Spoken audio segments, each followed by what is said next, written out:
Hey everyone, it's Eric Siu, and you're listening to the 360 Entrepreneur with Jan Ilunga. This is episode 150, and in this one we talk about how to maximize your content reach. Here we go. Welcome to the 360 Entrepreneur Podcast, the show for entrepreneurs and small business owners who dream big and want to do bigger.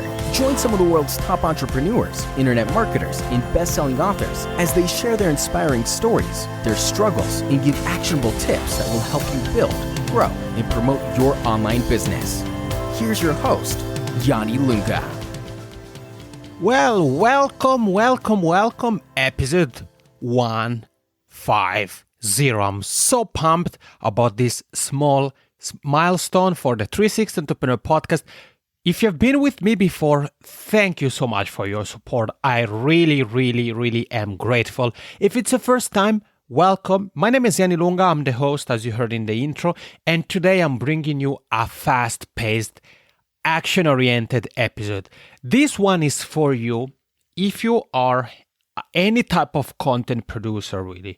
If you're a blogger, a podcaster, you create videos, you have a vlog, you create infographics, it doesn't really matter. This episode is for you, and the content of the episode really applies to you. And this, as I said, is an action-oriented episode, and we get plenty of actionable tips and things we can do pretty much right away. So we're going to get advice on some of the things we can do to, once we have finished creating a piece of content, and as I said, can be a blog post, a podcast episode, what can we do to expand its reach? So to share our message with more people and more people and more people. Well, today's guest expert, digital marketing expert, growth hacker, podcaster, blogger, Eric Siu has a fantastic series of tips for all of us.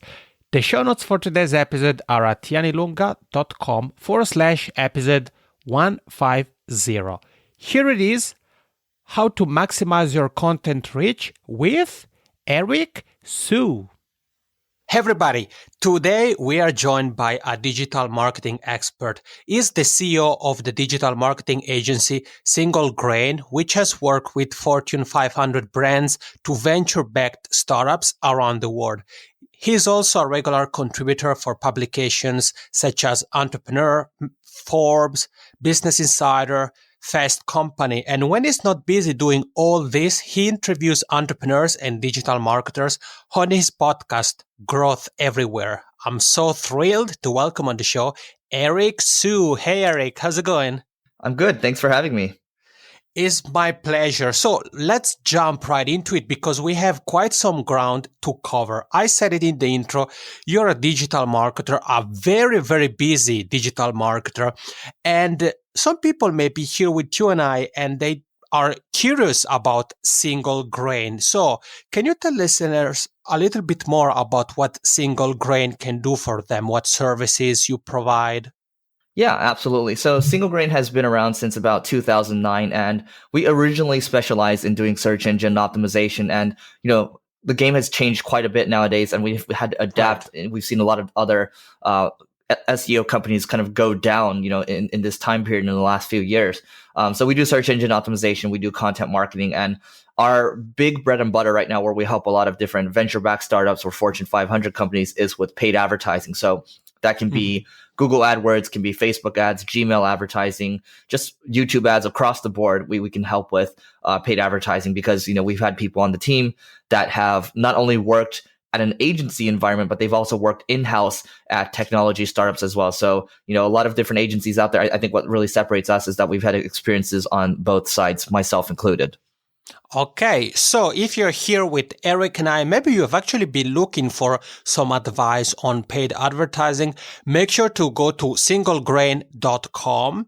And also you have the show Growth Everywhere. So I think it's also important to tell us more about your show. I said it on the show, you interview entrepreneurs and digital marketing experts. So Eric, for all the people who are here with you and I, what can they expect by tuning in to Growth Everywhere episode after episode? Yeah, absolutely. So Growth Everywhere really started as me kind of trying to pay it forward. A couple of years back, I noticed that there was podcasts coming out, but there's nobody really out there that could really talk metrics, can really talk about getting into strategy and tactics with other different entrepreneurs about growing a business, talking about the marketing funnels, and what got them to the first 100 or 1,000 customers, and talking about the struggles around the business. So I set out to do that, started to give away the content for free, and the content's still free nowadays, but the audience has just been continuing to grow, and I get a lot of great feedback all the time about how people listen to it. And I think it's just a unique spin because you see a lot of different podcasts out there. It's always about that one thing that sets you apart from other people. And I think it's the digital marketing expertise combined with the entrepreneurship. Okay, so if you love listening to podcasts, and obviously if you're listening to Eric and I, you are a podcast fan, make sure to check out Growth Everywhere and add it to your smartphone. All right, Eric, so you're a digital marketing expert, and as such, you always look for, to keep yourself updated. So I'm curious, can you tell us a little bit more about what's working in digital marketing today? Yeah, absolutely. So there's a lot working, but I'm going to tell you kind of what I've been looking at. Gmail advertising is one thing that's a lot of people haven't been taking a look at because Google just re-released it again a couple months ago, and we've been able to. Just to give you an example, we had a client. Their target cost per acquisition or CPA goal was about $150. So that was what they were willing to pay per lead, and we were able to get that number as low as $7 using Gmail advertising. So that's something to take a look at. If you just search for Growth Everywhere Gmail ads, you'll be able to find our in-depth post on that, which actually leads me to my next kind of the next kind of takeaway is, a lot of people talk about quote unquote doing content marketing, but content marketing isn't just about writing a 300 to 500 word blog post. It has to be something that's in depth. We're talking anywhere from 1,800 words plus to really, not only serve the search engines, but to also serve the user too, because 300 to 500 words, you're giving them a little blurb, but people want kind of the takeaway value from it, the utility where they can just send it to somebody else and have them do it. So, those two things are sticking out. Gmail ads can drive leads. You can also, point them towards content and get them to convert that way. But it's been a phenomenal start for some of our clients. So I'd point at those two, but obviously there's a lot of different opportunities, for example, you doing a podcast, but we can go on forever, but I'll just point at those two for now. Yeah, no, you're right. And it's interesting you mentioned Gmail advertising because I was reading about it maybe like the day before yesterday, and I was like, whoa, okay, this looks interesting. And it's something I hadn't really looked into. So the timing couldn't have been any better. And you mentioned, Eric, your post. And guys, like in every episode, you find the links to the sites we've mentioned, the podcast, the blog post, and everything else Eric and I cover in the show notes. So make sure to go there. You get access to everything we talk about. Okay. And you also talked about content marketing and the importance of really putting into like time and effort to create valuable content that really provides actionable tips and not only like a preview or snippets of the topic we want to cover. And you have a post on your blog where you talk about how to maximize content. So if we think about our blog posts, what can we do to really maximize that content? We have put in the time and effort to create something great. What is the next step, Eric? Yeah. So the big thing people tend to forget about it's, I spent all this great time creating this great piece of content. It might have taken a few weeks or months and, maybe $30,000 plus, whatever it is exactly. People tend to forget about the other side of producing content is actually the distribution portion. So one guy I interviewed on the show, Derek Halper, and he says, you should be spending 20% of your time on content. The other 80% should be promoting it. And a lot of people tend to forget about it. So I decided to put together that post. It's called content expansion and how to maximize your content. That's basically how to promote it, right? Not only, can you use, paid acquisition as promotion. So Twitter, Outbrain, Facebook, you can use all of those to promote. And then there's also a manual component to it too. Where else can you go to promote things manually? What communities can you go to? So that whole thing is, about 4,500 words. It took me a few weeks to actually write that. But it's fully in depth and it's something you can give to anyone to just kind of execute on. And that's why I wanted to put that together, because there's a lot of stuff on promotion, but there wasn't just something that was kind of the canonical version. And that's what I attempted to put together there. All right. So if we were to take one of your pieces of content, Eric, as an example, can you share with all of us some of the things you do? I mean, I'm sure you do quite many things, but what are some of the first steps? You already mentioned a few. what other steps do you and your team do when it comes to promoting your content? Yeah, good question. So I'll just use that example, the how to maximize your content post. Right. That one, we drove a lot of Facebook traffic to it. We drove cold traffic to it, which is, people that have never engaged with our brand before. And what we did is we created different targeting groups, right? Different blogs, different software that we know marketers use. So it could be like Moz, HubSpot, whatever. And then we also targeted our people that have visited our website. So people that have engaged us, and also people on our email list. We just want them to be aware of this content, because you can hit them with an email and all that, but sometimes they're hanging out on Facebook or they're hanging out on Twitter. You want to be able to hit them that way. So we set a specific budget for these posts. We probably spent about $1,000 promoting it. Not saying you need to spend $1,000. Maybe you need to spend like $10, $20, see what happens exactly. But we did. So paid content promotion is one aspect of it, but we also posted it to communities too. So one thing is, I'm always going to suggest that you find communities that are really engaging in your niche. So for us, there's a community called growthhackers.com. Right. So a lot of marketers post there. Inbound.org, more marketers post there too. Sometimes when we have sales content, we'll post it to closingcall.io or .co. That's where salespeople hang out. So it's about finding where the people hang out. And also, I would also say this. Here's one key takeaway too. When I look at a post like, content expansion, it's 4,500 words. So there's a lot of links in there too. People love it when they're linked inside a piece of content, and it's good for you to kind of bring it up to them, say, hey, like we put this together and we mentioned you in this post. Let us know what you think. Just nudge them a little bit. Don't say like, oh, we really appreciate it if you would share this. Don't be passive aggressive about it. Just reach out and say, hey, like you were mentioned here. If they like it, they'll share it. They'll do it automatically. Right. So that's how we do it. We do have, a person that just focuses on social media management. We have somebody that focuses strictly on manual promotion and posting to communities. And then we have a portion of the paid advertising managers. They'll handle promoting the piece through paid advertising. So that's kind of how it works. Okay, that's pretty cool. And you already mentioned quite few different ways you and your team use to promote the content. And I like that you mentioned a few communities like growthhackers.com, because I think that sometimes those can be really the places where a conversation starts, and you can get email subscribers and potential customers by leveraging those communities. So if you've been here with Eric and I, make sure to, again, access the show notes. You'll find the links to everything, including Eric Twitter profile at Eric O. Siu. So that's ERICOSIU. Make sure to connect with him, give him a shout out, let him know that you're listening to him and I here on the 360 Entrepreneur podcast. And also, if you want to learn more about Single Grain, we've mentioned the site singlegrain.com, and you also find Single Grain on Twitter at Single Grain. All right. So Eric, you have already dropped quite many value bombs here with us. And there is another piece of content that I really made a note to ask you about. And it's a post where you talk about 10x content marketing examples we can learn from. And again, like for the previous questions, we could spend an entire week talking about all the lessons from that specific post. But what are some of the things that we can learn from those examples you have put together?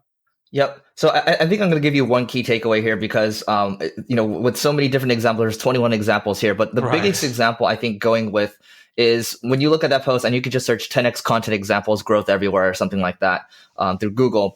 And this will be in the show notes too. But when you look at what HubSpot is doing, right, they're creating resource pages, right? So let me give you an example. And this one's not even HubSpot. This is another company called Help Scout. But when you Google customer acquisition, you're going to find that the first result is a resource page from Help Scout. And what they do is they'll curate a bunch of content and they'll write something in-depth, long form about what customer acquisition actually is. And you can see these resource pages are sometimes they'll link to they'll have chapters in them. So it's almost like they're a little mini book as well. Right. Now, the main thing is it's not just one post. It's a combination of a few posts, and Google is seeing it as well. This is something that's comprehensive, and it deserves to be in the first result page. Or on the top of the first results when you're searching. When you also look for what is conversion rate optimization or conversion rate optimization, you're going to see QualaRoot has the number one result. And that's 12 chapters of talking about conversion rate optimization. So it's not just one post, but it's a combination of posts. It's almost like a hub, or you can call it a resource page. And Google likes that, those types of resource pages, because first of all, they take a lot of time and a lot of money to put together, and it deserves to be at the top. So always think about, how you can beat out, how you can 10x what other people are doing in the search results, and then you'll probably get up there.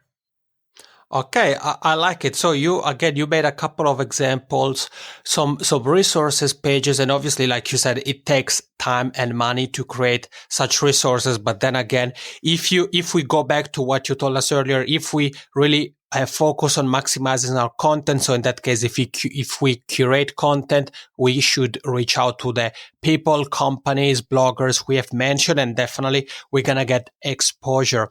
And another thing that I think it's always really important when we have an online platform is link building. And also link building has changed a little bit over the last few years. And you have written another post where you share link building advice, Eric. So for all the people who are here with us, and maybe especially those who are just starting out, they have just launched their blog or website, what should they keep in mind and do when it comes to successful link building? Yeah. So when it comes to link building now, I would almost suggest, especially if you're a business owner starting out, don't think about it that much. People are, there's always the standard tactics you're going to find, right? If you're looking at, how to get more links or whatever, it's the same practices from, 5 years ago, 6 years ago. You're still going to need links to rank. But the best way to do it now is to have editorial links where you actually have the link inside of the article, right? It's blending in with all the other links you're doing. So if you're doing guest blog posts, you might have one link that comes back to your website, or maybe two, but the rest, you're linking, you're being very generous. You're linking out to Wikipedia, you're linking out to other resources out there, maybe even competitors sometimes. So you don't have to think about link building that much. All you really need to do is, especially if you're starting out, yes, continue to guest blog, you're going to build that link equity. But as you start to build better and better content, 10x content, people are going to link to that naturally. And, when I look at single grain sometimes, we have some posts that are, 2-3 years old that continue to drive links every single day, because once you're at the top, for, one or two posts, those are going to continue to acquire links, and you just continue to build that flywheel. Most of the times, if we use a baseball analogy, you're going to hit doubles, maybe you're going to hit some singles. But every now and then you're going to hit a home run with your content. You don't know when it's going to be, but when you hit that home run, that's going to continue to drive links for you. And you just continue to try to provide that utility. I think the big thing with business owners is that they don't play the long game. There's no delayed gratification. Right. It's, let's do paid advertising. And same thing with the venture capitalists. Let's move very quickly. Let's do paid advertising. But you have to focus on the long game. 2 to 3 years down the line, yes, that's when you're going to start to see results with this stuff. But you have to be patient, because you're not going to build Rome in a day. Yeah, you're so right, Eric. And yeah, you said it. I mean, you have some resources that have been, you have seen the results after 1 or 2 years since you published them, and you told us you still get traffic leads from those specific pieces of content. So make sure to follow Eric's advice. You have heard quite many resources in today's episode. Make sure to put the first stone and start building your online platform day after day, week after week. Put in the effort, produce valuable content, and be patient, and you're going to start to see results. And Eric, I'm curious, early on in the intro, I said that you're a contributor for a bunch of popular publications, Entrepreneur Magazine, Business Insider, Fast Company, and quite many others.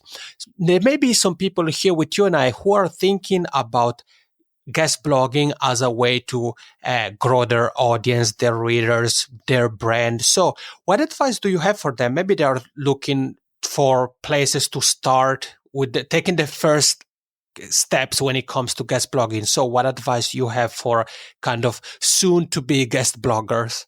Yeah, great question. So I would say, when you're starting out, here's the thing, right? You look at all these big publications, they need more content. Their business thrives on having more eyes on it. So The first thing you need to do, again, is to hit some doubles and singles, right? So there are some publications out there where you can write and you may think they're huge, Huffington Post, for example, or Social Media Today. But these sites are relatively easy to get on. You just need to search for Huffington Post editorial staff, and then you'll get their contact information, and then you'll reach out. You'll reach out with some topics. And yes, you'll get rejected the first few times, but you just keep running at it. You keep banging your head against the wall. You're going to get at least 1 or 2 in, and then you're going to have that stable of content that you can continue to share with other people. It's like, hey, I'm interested in writing this for you. Here's some examples of our past work. And then if they think you're a fit, you're going to get in. What I will say is, if you're an entrepreneur, there's a and you have a business that does over $1 million a year or 1.5 million. Young Entrepreneurs Council is a great way to get into these publications because they have access to Forbes, Business Insider, Fast Company, Time Magazine, and all of those. But I think the easiest way is to just roll up your sleeves first and start writing the stuff yourself. Don't try to outsource, the writing part because, especially in the beginning, that's your voice in the beginning. You can't just start to outsource that because other people, other writers, they're not going to understand what you really want. At the end of the day, which is why I still write a lot of the content on Growth Everywhere. But for Single Grain, we have ghostwriters for that one. Yeah. And you said that, it's important to just get started. And sometimes you're going to hear some no's, but also what is good about it is that you're going to get some feedback. So you're going to know what tweaks you should do if you want to contribute for that specific publication, or what are some of the things you should look at when it comes to writing for specific readers. So thank you, Eric, for telling us more about what to think about and do if we want to get started with guest blogging. And I know that you are a learner, and I know that you have a passion for learning hacks. So, Eric, can you share a few learning hacks here with us? You've already really provided us with so much valuable food for thoughts, but do you have a couple of more learning hacks? Yeah, absolutely. So I'll share a few here. In the morning, what I do is when I listen to podcasts, so, everybody's listening to this right now, I would say if you can, put this on 2x, because you're going to, the main thing for life, for me, when I look at life is, you're evolving all the time and you're taking in all this information. So what's going on is, I'm trying to parse as much information as I can. So I'm trying to intake more. And, even though sometimes I might miss more of the retention portion, at least if I could get 1 or 2 key takeaways from each podcast that I listen to, I can, listen to double, right? Whatever I can do in an hour. So sometimes I can get 4 or 5 podcast episodes in when I'm working out. And the big thing now, I used to listen to a lot of EDM music when I worked out, but now it's just all podcasts, it's all podcasts. Right. And then also, you can do Audible. You can listen to things on 3x sometimes, which is not a big difference from 2x. The jump from 1x to 2x is actually much bigger. But Audible is great, and I just started using Blinkist as well. That's 15-minute book summaries, and I highly recommend that too. But I would say those things, and then learning hacks. I would also say write every day. Even though you're not publishing every single day, write every single day. Right now, what I'm doing is, the goal is 500 words per day, and I have it on a spreadsheet where I have my very specific 90-day goals where it's all based on metrics. And each day I'm just adding to that sheet. Right now I can see I'm a little behind schedule at, about 450 words per day. So I need to start amping it up. So, having something that's measurable and specific, that's also very helpful as well. I like it. So you have really took us a bit behind the scenes of what you do in the morning to be a learner and to improve yourself as a person and as an entrepreneur and digital marketing expert. And Eric, we have mentioned your Twitter account at Eric Siu. We have mentioned Single Grain at Single Grain. There are the sites. If people would like to connect with you or maybe ask you a question or simply thank you for this awesome conversation, what is the best way to do that? Yeah, simply through email, Eric, ERIC at singlegrain.com, and I read every email.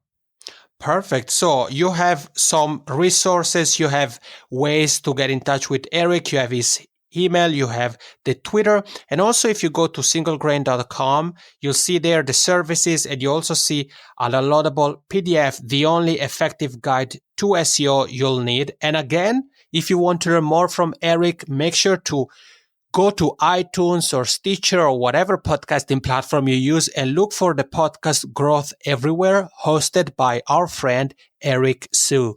Eric, thank you so much for being here with us, telling us more about the world of digital marketing. Tell us more about what we can do to maximize our content, and for sharing your guest blogging and learning hacks with us. I really appreciate it. Thanks for having me. Okay, we are back. Eric, thank you so much for this fast-paced, action-oriented interview. I really, really appreciate it. And you heard what Eric said. I mean, he mentioned the quote by Derek Halpern of Social Triggers, and he said, you should spend 20% of your time, not 50, not 70, not 90, 20% of your time on the content creation part and 80% on the marketing part. So this is really a shift in the mindset I want you to have. So sure, focus on creating valuable content, but remember that that's only, or at least that should be only 20% of the work. 80% of your efforts should go into the marketing, the promotion of your piece of content.